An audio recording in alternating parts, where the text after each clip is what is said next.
Pokoknya nama dia Taif. Kemudian disebutkan kota yang ada di dalamnya sebagai kota Taif.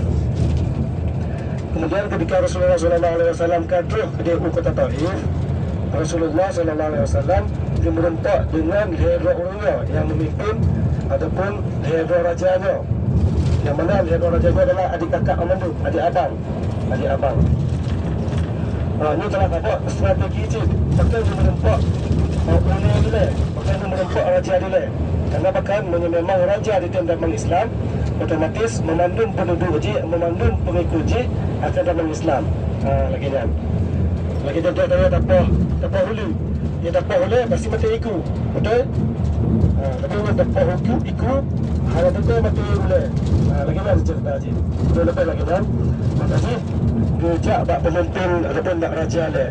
Tetapi bangga dia rajanya hanya keturunan Rasulullah ataupun kecaci maki Rasulullah. Kecaci maki Rasulullah sampai diusir Rasulullah SAW. Kemudian Rasulullah SAW bertubuk dari tempat kediaman beliau menuju ke lagi contohnya pernah ke camat-camat lah.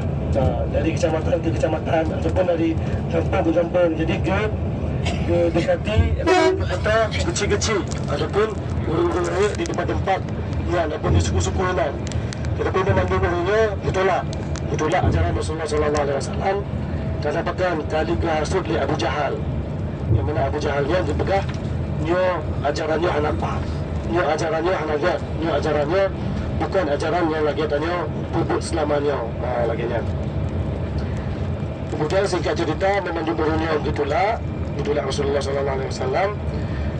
Sampai Rasulullah SAW disiksa oleh urunya,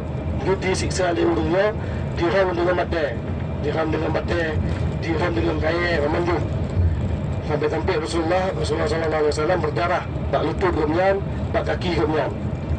Jadi cara Ramji lucu, na cara Ramji. Rasulullah SAW ada kejak, jadi ada kejak kaki ulun awal. Dan dia ram kaki ulun. Dia ram kaki ulun sampai kenal.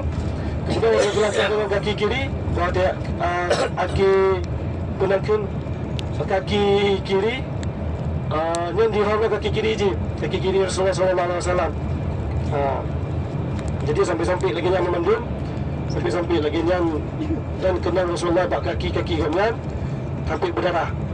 Zaid bin Harisah melindungi Rasulullah SAW, melindungi sampai kawan baca kain yang nak pokoknya dia lintung di muka ataupun di badan kemudian supaya baik kenal Rasulullah.